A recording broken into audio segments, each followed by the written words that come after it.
À partir de quel âge les enfants allaient à l'école? Moi, quand j'étais à Flagy, les enfants arrivaient à l'école à l'âge de 5 ans.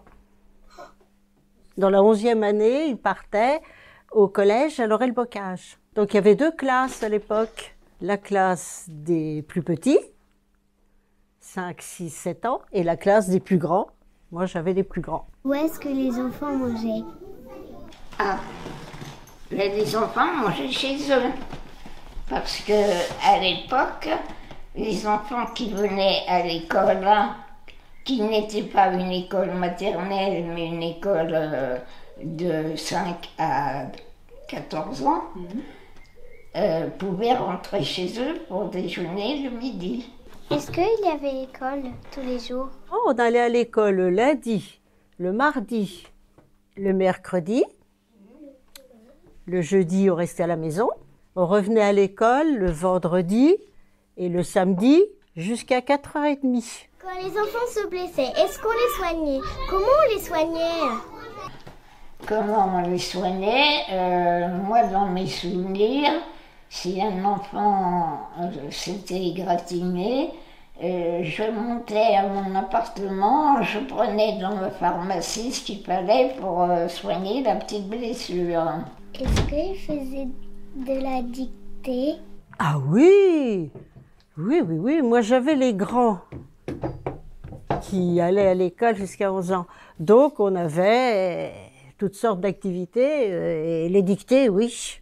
T'aimes pas les dictées? Si. Si? J'adore les dictées. Je déteste les dictées. Ben, c'est bien. Bon, alors, qu'est-ce qu'on faisait d'autre? On faisait aussi toutes sortes de recherches. Quand il faisait beau, on allait se promener. À Flagy, il y a la rivière. On allait pêcher. Alors, on avait des épuisettes, on allait pêcher dans la rivière. Alors, on récupérait toutes sortes de petites bêtes, des poissons, des larves, enfin toutes sortes de choses qu'on rapportait et qu'on mettait en classe dans des aquariums. On avait des bureaux un peu comme ça, en vieux bois comme ça, 2 par 2, avec le banc là qui tenait. Sur chaque bureau, il y avait un trou en fait, qu'on ne voit pas ici, mais qu'on voit très bien sur ces photos-là. Ici, vous voyez, là, il y a un encrier. En fait, dans ce trou, on mettait ça, et là-dedans, on mettait de l'encre. Il y avait un élève qui était chargé de remettre de l'encre tous les jours dans l'encrier. Cette encre, on écrivait avec des choses comme ça. C'est pas un stylo à billes, là, parce qu'il fallait faire attention. Donc, il y avait de l'encre au bout, là, et on écrivait. Et si jamais on n'écrivait pas bien, ça faisait des taches partout. Et quelquefois, quand les enfants étaient trop désagréables, le maître, il prenait la règle et il disait « Approche, mets tes doigts comme ça. » Et il tapait comme ça, là. Si tu tapes un peu fort, ça fait mal. Et donc voilà, les enfants disaient rien, les parents non plus, ils disaient rien. Non. Et quelquefois, après, les enfants restaient sages.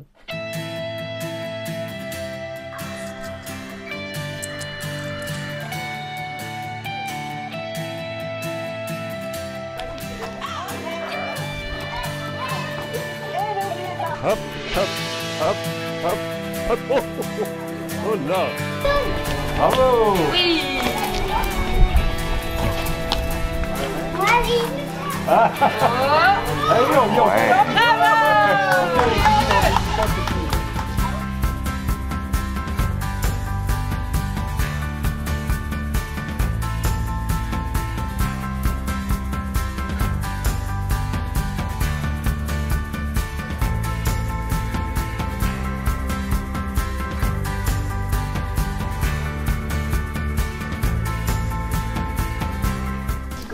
Grelot, combien j'ai souvent mon sabot? Allez, je vais peut-être chercher ma voiture tout de suite parce que... Vas-y tout de suite, ouais. Alors, combien je dois-t-il des dessous? 3. Regarde. Combien? 4. 4. Très bien. Oh.